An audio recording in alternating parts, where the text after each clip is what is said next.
Welcome to One Insight. My name is Rich Litvin. I grew up in London and I now live in LA.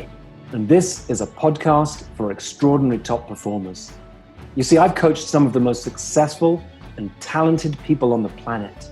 I see what most people cannot see, and I dare to say what most people wouldn't dare to say. And what I know about success is that on the other side of it, it can actually be lonely. You can feel like more of an imposter the more successful you become. And when you're the most interesting person in the room, you're actually in the wrong room. I coach around insight.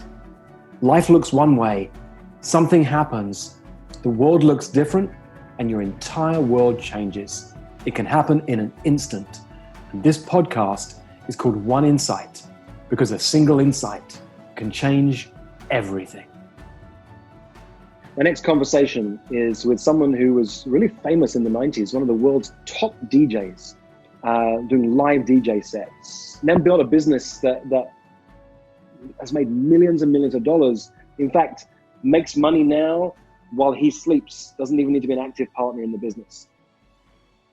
I draw out his story, go all the way back to being a 6-year-old kid who loves Star Wars, and help him see how that thread has been part of his career his entire life. I find where he's had areas of his life that he thought were holding him back were actually the dark sides of his gift. And I give him 4 words that A, light him up, and B, literally make him speechless. He could barely speak at the end of this, which is the fun I have when I nail this with people. When I draw out from them their story in a really powerful way, they literally have no words. If you're watching the video, you'll see his mouth opening and closing like a fish. It was a really fun conversation. As you listen, you can listen to his story, but you can also play it out for yourself. Hear the questions I'm asking him and answer them for yourself and see how you can get to the heart of who you are and what you do. Hi, Chris. Rich. Hey. Great to be able to speak to you today. I'm excited about this. My intention is to draw out some of the stories, the way that you see the world, that it's actually hard for you to see yourself. And we'll see what we can do with that. That's something usually in my experiences can be very powerful for people. So tell me, Chris, or whilst I know some of your story, there's probably bits I don't really know. What are a couple of the headlines if people were going to read a bio about you? There isn't time to go into all the details. Some of the stuff that can be most important to us in our lives, raising children or going through a challenging experience in life. It's the headlines that have people say, "Ooh, wow," or "I know that guy." Tell me about a couple of your headlines. So in most recently, I created a piece of software, co-founded a software automated webinar platform called stealthseminar.com, which has gone on to be used by 25 million people. Before that, amongst other things, but another thing that I did is in the 1990s, I was one of the best selling DJs in the world and a pioneer of what we knew then as rave. I love it. I love it how that's one sentence for each. And yet for most people listening or people who meet you is like, well, hang on a second. Let's get over the first one. A software company, 25 million people using this software. Just tell me a little bit, a couple of questions about the software company. When did you found that? We launched it March 2010. You still own it? Did you sell it? What's the story with that? I am 50% owner. But I've stepped away from an active role. Great. So you have a business that actually brings in money without you having to be actively involved in it any longer. Correct. Yeah. Which is beautiful. It's the aspiration of most people to get to that place in business, and I love that it's just a little part of what you do. Take me back. What got you into? Because I'll come into the DJ stuff, but later when we come into your past. But how'd you go from being a DJ into a software company? What was it that sparked you into that direction? So by the early 2000s, the peak rave period had passed. some things that happened to me, like I got myself banned from entering the United States for working without a work visa as a DJ. So I was forced to move on from that career and look for something else. And um, uh, I discovered stage hypnosis. So I went to a show, and I was one of the volunteers that went on stage. And after it was over, I was like, "What the hell just happened?" And that led me on a interest, which led me to a training in being a stage hypnotist. And I did that for a handful of years, doing corporate presentations and high schools. And but the most important part of that story is my hypnosis teacher and mentor. Through our mentoring calls, once a week, we'd be chatting and we'd be talking about all kinds of things. And he knew it's funny because the word nerd hasn't been said yet, but he knew I was a nerd. And he asked me one day, he had an idea about this presenting recorded webinars as if they were live. And could I make such a thing? And I said I'd try. And I did. So. Love it. And so when you say a nerd, you just love tech. You always have, is that right? I'm an old school nerd. So yeah, I grew up in the 80s when home computers were just coming about, early internet. And a lot of my DJ career and success came from being part of that early technological revolution, being the first listed my musical genre that I was pushing was called happy hardcore, and within Yahoo, I was the first subcategory of their electronica section for that term, and it just happened to be at the forefront. So I'm already seeing one theme throughout everything that you've done is actually this what you call being a nerd and understanding tech. And you were one of the best-selling DJs in the rave scene.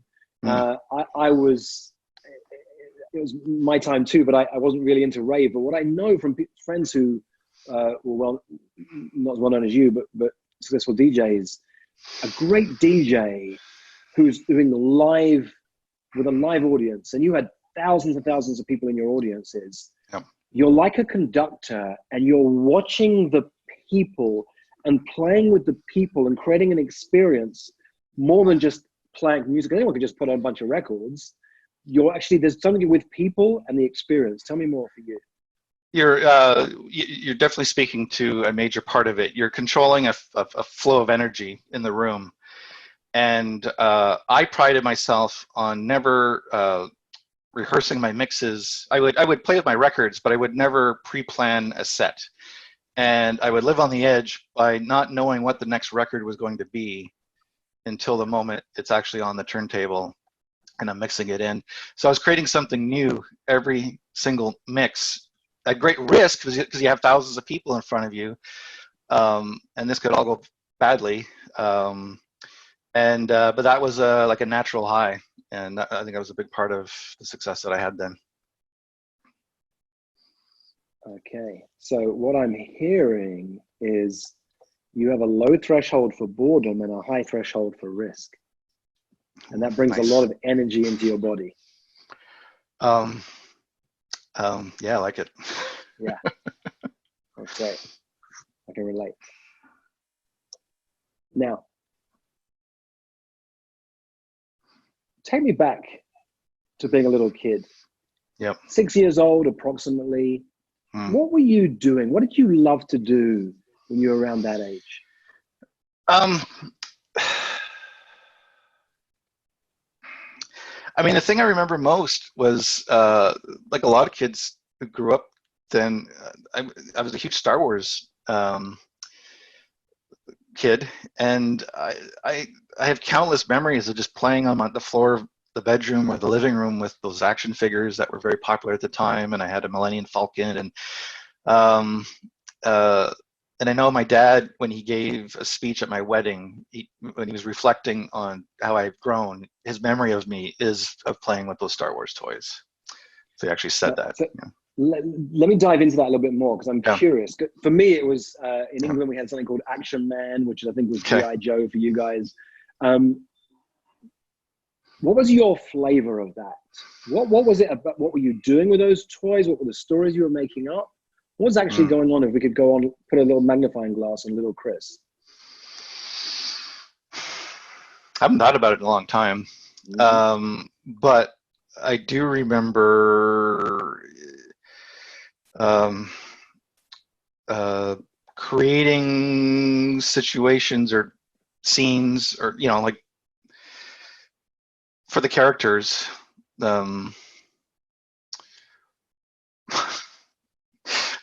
It's funny how your memories get triggered. So it's like I'm thinking about something that had to do with poison gas or something like that. And they had to escape the poison gas, but that had nothing to. That's not a storyline from Star Wars. That's just something that I was creating. No, this is part of the storyline about you that I want to draw out, because I knew there'd be something in there that would be different to every other kid who's playing with Star Wars toys. So there was some kind of adventure that you created. And some kind of scenario where people had to escape from danger. And it lit you up. It was fun. Countless hours. Yeah. It's what's known as flow. When you're having so much fun that when you're a kid, your mum calls you down and it's like, you've been up there for 5 hours, Chris. What are you doing? Yep. And you're doing the same thing you were doing 5 hours ago. Or when you're a DJ, you're creating a set and someone says the night's over and it's like, what? I don't even remember barely starting. Or when you're coding and doing the work you do on the software, once again, 5 hours have passed and it's like, I haven't eaten all day. I didn't even think to eat. Flow state, I think, is a new term. It's not something we used back then. Back then, we might say in the zone. That'd be an older phrase, but I've come to see the things you're talking about as flow states for sure. Yeah. Chris, what's been your biggest struggle for all your life?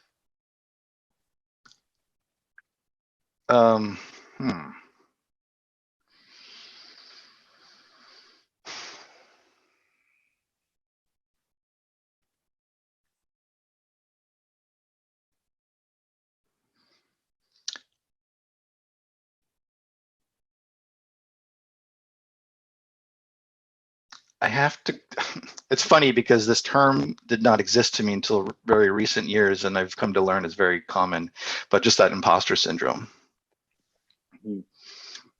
And tell me more about that for you, the flavor of that.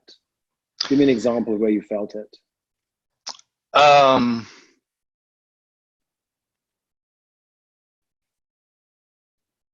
That luck had more to do with my success as a DJ than anything. Right place, right time. When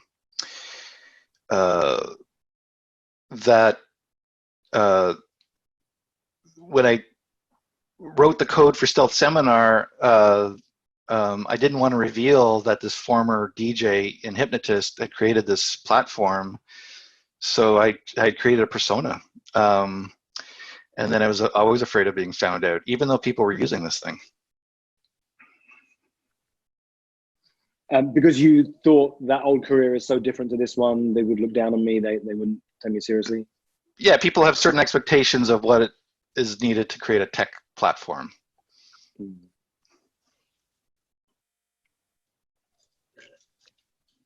Would I be right that you always show up differently?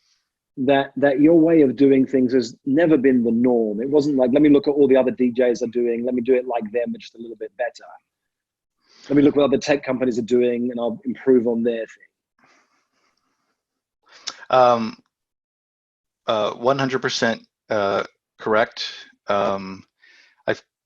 With hindsight, I could see that there's a comfort in creating something new.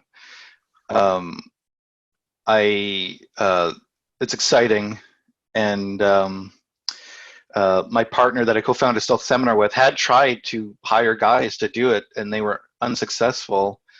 And he was being told it couldn't be done. Mm. Huh. And would I be right that when you hear the words "it can't be done," you start to get excited? Uh, like right now, I want to do this. Yeah.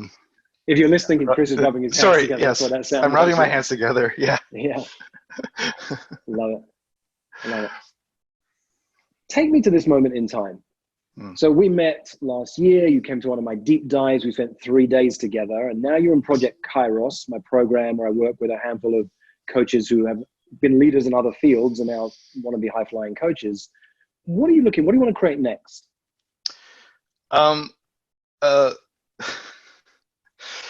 That's the magic question. That's the thing I've been trying to figure out. I actually had a part of what brought me to Project Kairos was I woke up one morning. I challenged myself and I said, as an entrepreneur, what's the problem I'm trying to solve? And I woke up one day and the words, "what's next," were with me as my waking thought. And that phrase has been like a monkey on my back for years now. So as you ask me, like, what it is that I want to create, I realize if I'm my own ultimate client, then I have to help support me in searching for that. And if I can do that, how might I help others? Nice. And you have a high quality problem, which is that you don't need a client right now. Correct. If you don't get another client this year or even the next 5 or 10 years, you'll be okay. You have businesses and all sorts of irons and other fires, which most people would aspire to in this coaching field that we're in. But there's also a place where it can hold you back because then, well, what if I don't take action? And you want to, because there's a desire in you to find out what's next. Let me ask you this. Would it be fun to work with successful leaders and entrepreneurs who are driven by the phrase "it can't be done," or come to you with a project and say, "I want to do this, but everyone in my field says it can't be done"? That would be fun. Yeah, that's my sense. Yeah. Okay. And my sense is that being surrounded by people who are doing things that everyone else tells them can't be done, you'd find some of your magic in how you've done it yourself for so many years. So let me explain this. There are 4 levels of competence. You may have heard this. There's unconscious incompetence. I don't know what I'm doing. There's conscious incompetence. I know I'm not doing it well. I want to get better. There's conscious competence. And the highest level is unconscious competence. When you drive your car to see your brother or your sister and you've driven for an hour and you can't even remember how you drove or how you got there. There's a level above that, Chris, called mastery. And mastery is when you can look down at those things that you do incredibly well and teach it to others.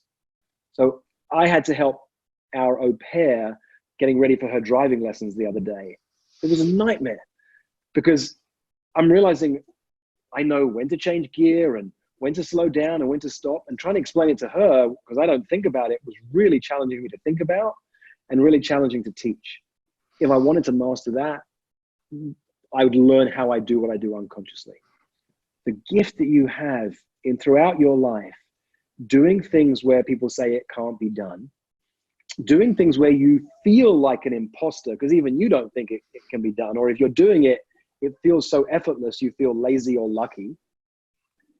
I think it would be a gift to you to see how you've done that. And it would be an amazing gift to be able to teach it and be able to help individuals who have a mission in front of them where everyone else is telling them it can't be done. It would. I mean, that's it's an exciting thought. And when I think about sort of the big problems the world faces now, the solutions are going to come from those types of thinkers that you're talking about. Yeah. So actually, it's big thinkers who would really turn you on to spend time with, or people who think differently. Let me put it that way. Yesterday's solutions don't solve today's problems. So it's just coming up with new solutions. Yeah.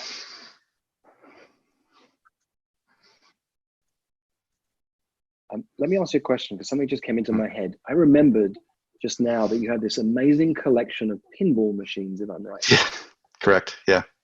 Tell me about that. Why pinball machines? Why do you have them? What's it for? What turns you on about them? It was growing up in the 80s. I spent a lot of time at the arcade, like a lot of people my age, and you know, before internet and stuff like that, you had to go be with your community. So in my case, if it's teenagers or whatever, you can go to the mall or you can go to the arcade, or, you know, and so I spent a lot of time there. And I had always had this, the guy who had the coolest job in the world, I thought, was that arcade operator who sat on the stool making change with that change belt. And it always just stayed with me. And then later in life, I just had this thought of, like, you know, like, how cool would that be? And got into pinball, you know, decades later. But then I had a crazy idea of, what if I created an arcade in my house, just like the ones I used to go to? Well, why not? Like, why not? So I did. And I created this arcade called Frolic's Arcade, and it's not a business, but it's set up to look exactly like one, including having custom minted tokens with my logo on it, and merchandise for the staff, which is me with the word staff on the back, and I have a cap, so I can be that arcade operator. And we will do this, you know, we'll host people at it, and we'll do some charity functions with this really cool space. Yeah. I love it. I love it. Chris, thank you for sharing everything you've shared. What I want to do in this moment is reflect back to you what I've heard, maybe in a way that you'll hear it or see it in a way that what just looked like life to you may seem different in this moment. So Okay. let's play. And you can mute yourself if you like for a moment. I want to just see what comes. All right. Let me tell you about Chris Frolic. What most people know about Chris is that he built a software company that created a platform that's been used by over 25 million people. Back in the 90s, he was known as one of the world's best-selling DJs in the rave scene. Chris has been a tech nerd his entire life. But underneath that, Chris has been driven because of two things. He has a really low threshold for boredom and a really high threshold for risk. Do anything for too long, he'll be bored with it. And if it's not risky enough, he'll up the game. Despite being known, or maybe because he was known as one of the world's best DJs, he never pre-planned a set. As he would put it, he liked to live on the edge. A great live DJ is actually controlling the flow of energy, feeling the crowd, witnessing the crowd, and using the music to play with the crowd. Back when he was 6 years old, Chris loved Star Wars. What he would do is play in his room for hours, creating scenes for the characters. He would be, back then, what was called in the zone, what we now called being in flow. And that's how he spent his life, whether he was making scenes in Star Wars when he was 6, on stage in front of thousands and thousands of people as a DJ doing live sets, or coding and creating the software that had been used by millions of people. But here's the interesting thing about Chris, and what most people don't know or don't see in him, is that he's felt like an imposter for much of his life. It's felt like he was lucky in his career.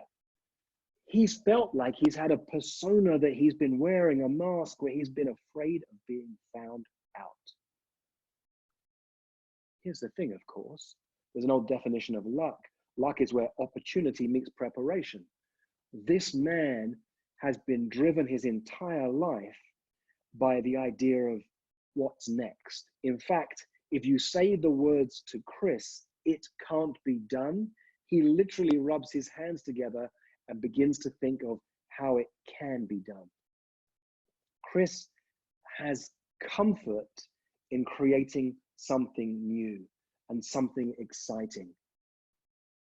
There's a quote I want to read out loud, which was read at Robert Kennedy's funeral by Ted Kennedy. Ted said, "When people think of my brother, they think this."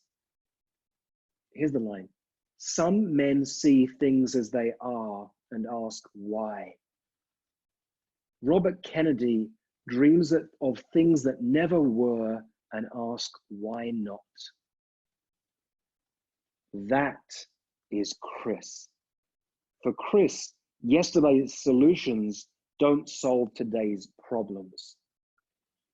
If you've got a track record of success behind you and you look back at it and you feel like you were lucky or you were lazy, despite the admiration of everyone around you, if you're wondering what's next, or if you're wrestling with a problem or a challenge where everyone around you says it cannot be done, you need to sit and have a conversation with Chris Frolic.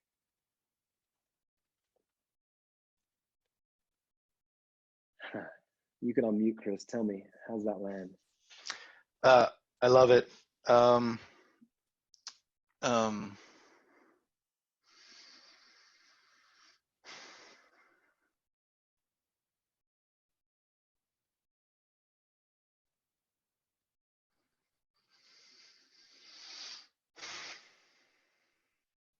So you take your time to think for a moment, and I want to speak to you guys who are listening. Okay. This is really common when I do this with people. They don't have many words, because what I've done is reflect back to them the things that they took for granted, they dismissed, they thought they were challenges, were actually they were their gifts, and they're almost speechless. It doesn't matter too much if there's words that come or not now, Chris. I do understand where you are in this moment.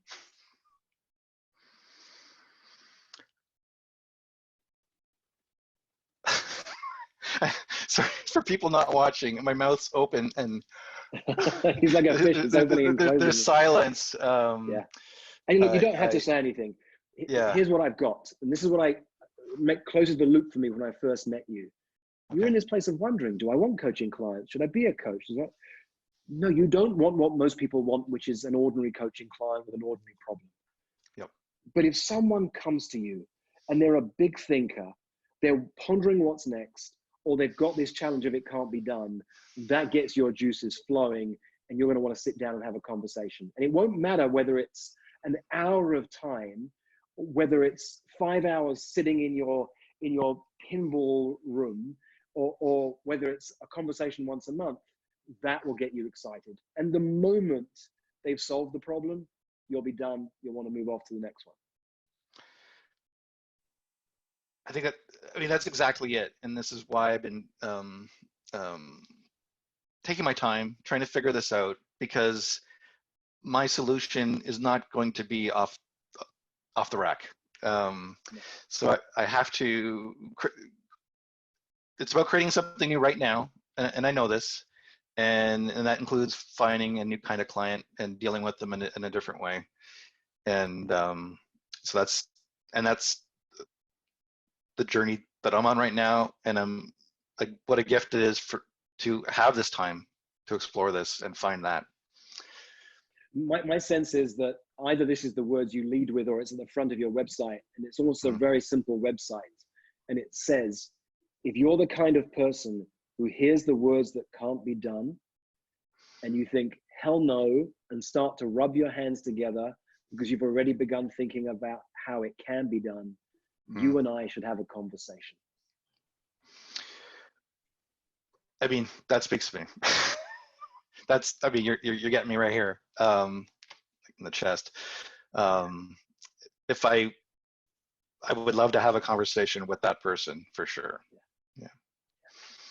So Chris, let's pause. We're there. Anything more can come in another conversation when you and I speak another time. Yep. Thank you for trusting me. And I love this. I have this vision of a single page website with that line at the front of it. That's it, because they're your people. You're not looking for everyday coaching clients. You're not even looking for many coaching clients. You're looking for the right people. And this idea of rent Chris's brain is what comes to me. Wow, to better sit down with you and brainstorm an idea that everyone else is saying can't be done. That's going to have you rubbing your hands together and your clients, the right people for you, rubbing their hands together. For sure. Thanks, Chris. This is really fun. Thank you. It was extremely fun. So thank you, Rich. For most of human history, it wasn't called coaching. It was called leadership. And it's what I love to do, to coach people, to lead people, and to mess with people's thinking. If you'd like more of this, or if you'd like to learn more about our community of extraordinary top performers, go to richlitvin.com/oneinsight.